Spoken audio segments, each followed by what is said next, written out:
امریکہ میں ہر سال 12 اکتوبر کو کولمبس ڈے منایا جاتا ہے اور اس دن عام تعطیل ہوتی ہے۔ اس کی وجہ 12 اکتوبر 1492 کا وہ دن ہے جب اطالوی سیاح کرسٹوفر کولمبس نے اس خطۂ زمین پر قدم رکھا تھا، جسے آج ہم امریکہ کے نام سے جانتے ہیں۔ دوستو، آپ کے ذہن میں اس وقت امریکہ کا ذکر سن کر ایک ملک کا نقشہ آ رہا ہوگا جس کے حالیہ صدر جو بائیڈن ہیں، کیونکہ عام طور پر یہی سمجھا جاتا ہے کہ امریکہ اور یو ایس اے دونوں ایک ہی ملک ہیں، لیکن یہ بات ٹیکنیکلی غلط ہے۔ یہ ضروری نہیں کہ جب بھی امریکہ کا ذکر ہو رہا ہو تو اس سے مراد ایک ملک ہی ہو۔ کیا آپ کو معلوم ہے کہ کینیڈا، میکسیکو، برازیل اور ارجنٹینا کے لوگ بھی امریکنز ہی کہلاتے ہیں؟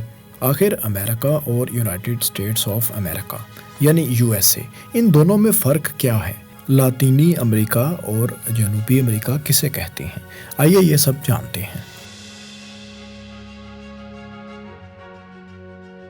دوستو، امریکہ کسی ایک ملک کا نام نہیں ہے، بلکہ اصولی طور پر یہ زمین کے مغربی نصف کرے میں موجود دو براعظموں، شمالی یعنی نارتھ امریکہ اور جنوبی یعنی ساؤتھ امریکہ کا مشترکہ نام ہے۔ یہ دونوں براعظم مختلف اطراف سے بحر الکاہل یعنی پیسیفک اوشین، بحر اوقیانوس یعنی اٹلانٹک اوشین اور آرکٹک اوشین میں گھرے ہوئے ہیں۔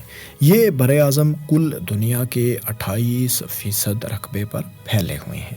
شمالی امریکہ کا رقبہ 2,40,00,000 مربع کلومیٹر سے بھی زیادہ ہے اور یہ رقبے کے اعتبار سے دنیا کا تیسرا اور آبادی کے اعتبار سے چوتھا بڑا براعظم ہے۔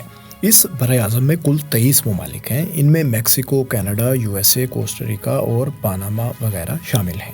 آپ نے ویسٹ انڈیز کا نام بھی سن رکھا ہوگا۔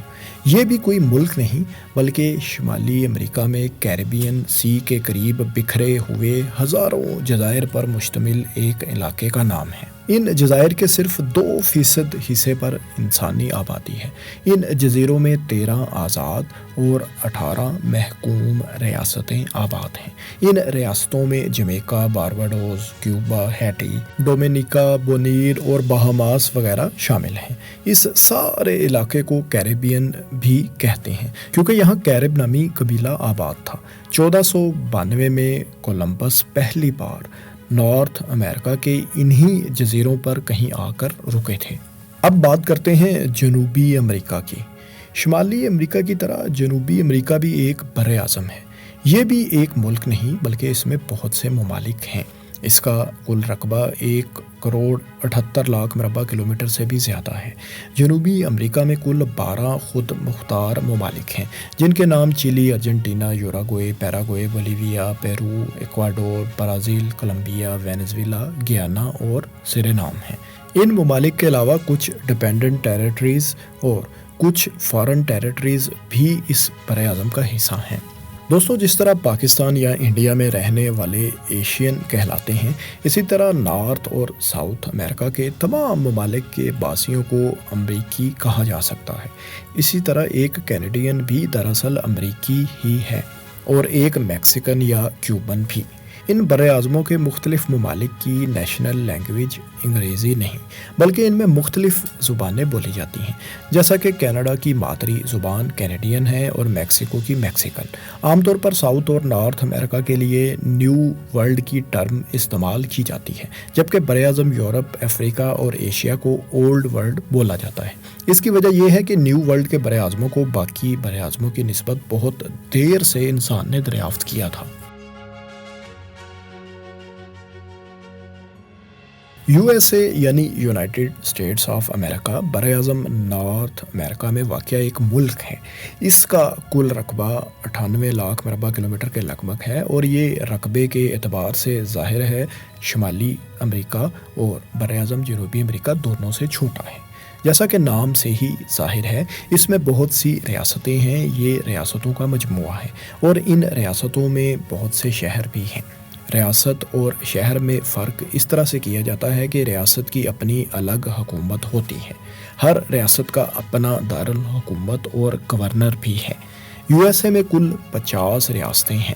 ان میں آبادی کے لحاظ سے سب سے بڑی ریاست کیلیفورنیا جبکہ رقبے کے اعتبار سے الاسکا ہے۔ اس کے علاوہ امریکہ کی دیگر اہم ریاستیں ٹیکساس، ورجینیا، ہوائی، نیو جرسی، واشنگٹن اور نیو یارک وغیرہ ہیں۔ عام طور پر یونائٹڈ اسٹیٹس آف امریکہ یا یو ایس اے بولنے کی بجائے امریکہ ہی بول دیا جاتا ہے، جو کہ مکمل طور پر غلط تو نہیں لیکن کنفیوژن کا باعث ضرور بنتا ہے کہ کس امریکہ کی بات ہو رہی ہے، نارتھ امریکہ، ساؤتھ امریکہ یا پھر یو ایس اے کی۔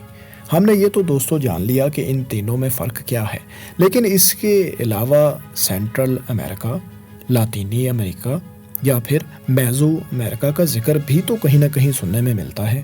کیا یہ بھی بر اعظموں ہی کے نام ہیں یا یہ کون سے علاقے ہیں؟ آئیے ان کے بارے میں بھی جانتے ہیں۔ دوستو نقشے پر جنوبی امریکہ یعنی ساؤتھ امریکہ اور شمالی امریکہ یعنی نارتھ امریکہ کو ملانے والی یہ جو چھوٹی سی پٹی دکھائی دے رہی ہے یہ سینٹرل امریکہ ہے۔ اسے سینٹرل امریکہ کا نام اس لیے دیا گیا کہ یہ دونوں امریکاز کے بیچ میں ہے۔ اس باریک سی پٹی پر 7 چھوٹے چھوٹے ممالک ہیں۔ سینٹرل امریکہ کا کل رقبہ 5,23,000 مربع کلومیٹر کے قریب ہے۔ ویسے تو یہ دونوں امریکی بر اعظموں کے بیچ میں ہے لیکن آفیشلی اس کو بر اعظم نارتھ امریکہ کا حصہ ہی مانا جاتا ہے۔ لاطینی امریکہ کی بھی بہت سی ڈیفینیشنز ہیں کیونکہ لاطینی امریکہ یا لاطن امریکہ نام کے پیچھے صدیوں پرانی تاریخ ہے۔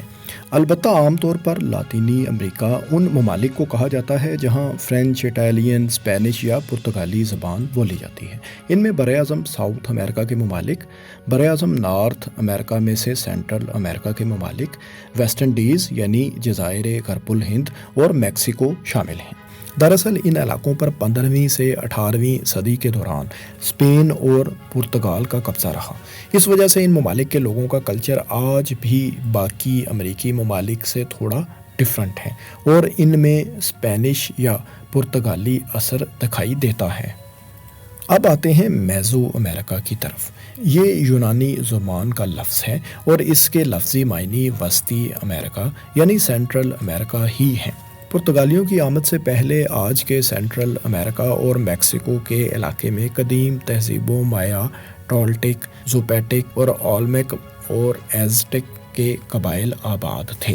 میزو امریکہ کا لفظ اسی دور کے امریکہ کے لیے استعمال کیا جاتا ہے، یعنی ہم یہ بھی کہہ سکتے ہیں کہ لاطینی امریکہ کا کچھ حصہ اسپینش اور پرتگالی در اندازی سے پہلے میزو امریکہ کہلایا کرتا تھا۔ دوستو یہ بات بڑی عام ہے کہ امریکہ کو کولمبس نے دریافت کیا تھا، لیکن ایسا کہنا مکمل طور پر درست نہیں ہوگا کیونکہ یہاں تو پہلے ہی سے بہت سے قبائل آباد تھے۔ لہذا یہ کہنا زیادہ مناسب ہوگا کہ کولمبس نے مغربی یورپ کو امریکہ سے متعارف کروایا تھا اور اس کے بعد یورپی لوگ امریکہ کا رخ کرنے لگے۔ بعض مورخین یہ بھی دعویٰ کرتے ہیں کہ کولمبس امریکہ کو یورپ سے متعارف کروانے والا پہلا شخص ہرگز نہیں تھا، بلکہ 10ویں صدی عیسوی کے قریب آئس لینڈ کا ایک مہمجو لیف ایرکسن امریکہ پہنچنے والا پہلا یورپی تھا۔ اس کے بعد مزید بھی کئی لوگ اور گروہ یہاں آ کر رہتے رہے۔ نارتھ امریکہ کا علاقہ گرین لینڈ انہی لوگوں نے آباد کیا تھا۔ 17ویں صدی کے آغاز میں برطانیہ نے امریکہ میں آ کر اپنی نو آبادیات قائم کرنا شروع کر دی تھیں۔ یو ایس اے 4 جولائی 1776 کے دن برطانیہ سے آزاد ہوا تھا۔ یو ایس اے کی سب سے بڑی ریاست الاسکا پہلے روس کا حصہ ہوا کرتی تھی۔ یو ایس اے نے 1867 میں اسے $72 لاکھ کے عوض روس سے خریدا تھا۔ دوستو ایک بڑی دلچسپ بات امریکہ کے بارے میں یہ ہے کہ یہاں چیزوں کو میئر کرنے کے لیے یونٹس باقی دنیا کی نسبت مختلف استعمال ہوتے ہیں، جیسا کہ درجہ حرارت کے لیے عام طور پر دنیا میں سیلسیس اسکیل یوز ہوتا ہے جبکہ امریکہ میں فارنہائٹ اسکیل استعمال کیا جاتا ہے۔ کسی شخص کی ہائٹ فیٹ کی بجائے میٹرز میں یہاں پر لکھی اور بتائی جاتی ہے۔ اسی طرح پوری دنیا میں تاریخ لکھنے کا پیٹرن کچھ یوں ہے کہ سب سے پہلے دن، پھر مہینہ اور پھر سال، جبکہ امریکہ میں پہلے مہینہ لکھا جاتا ہے اور اس کے بعد دن اور پھر آخر میں سال۔ یہاں نہ تو آفیشلی کوئی نیشنل لینگویج ہے اور نہ ہی کوئی مذہب یہاں کا قومی مذہب ہے، البتہ زیادہ تر افراد یہاں کے کرسچینٹی سے تعلق رکھتے ہیں۔ دوستو، نارتھ امریکہ میں دنیا کا سب سے بڑا جزیرہ گرین لینڈ، جو کہ ڈنمارک کا حصہ ہے، واقع ہے۔ اس کا کل رقبہ یو ایس کی سب سے بڑی ریاست الاسکا سے بھی زیادہ ہے، جبکہ کینیڈا نارتھ امریکہ کا سب سے بڑا ملک ہے۔ دنیا کا گرم ترین علاقہ ڈیتھ ویلی بھی نارتھ امریکہ کے ملک یو ایس اے کی ریاست کیلیفورنیا میں ہی ہے۔ ساؤتھ امریکہ کا رقبے کے اعتبار سے سب سے بڑا ملک برازیل ہے۔ دنیا کا دوسرا بڑا دریا ایمیزون ساؤتھ امریکہ میں ہے۔ دنیا کا سب سے بڑا ٹراپیکل رین فارسٹ ایمیزون بھی براعظم جنوبی امریکہ میں ہی ہے۔ جنوبی امریکہ میں سب سے زیادہ بولی جانے والی زبان اسپینش ہے۔ یہاں ویسے تو 300 سے زائد زبانیں بولی جاتی ہیں۔ تو دوستو، آپ نے جانا کہ ساؤتھ امریکہ، نارتھ امریکہ، سینٹرل امریکہ، میزو امریکہ اور یونائٹڈ اسٹیٹس آف امریکہ میں کیا فرق ہے۔ مختصراً یہ کہ شمالی اور جنوبی امریکہ دو براعظم ہیں، جبکہ یو ایس اے شمالی امریکہ کا ایک ملک ہے۔ میزو امریکہ اور لاطین امریکہ کے نام مختلف ادوار میں شمالی اور جنوبی امریکہ کے مختلف علاقوں کے لیے استعمال ہوئے، جبکہ سینٹرل امریکہ نارتھ امریکہ کا ہی ٹیکنیکلی پارٹ ہے۔ آپ کو یہ ویڈیو کیسی لگی؟ کمنٹس میں اپنی رائے سے ضرور آگاہ کریں۔ شکریہ۔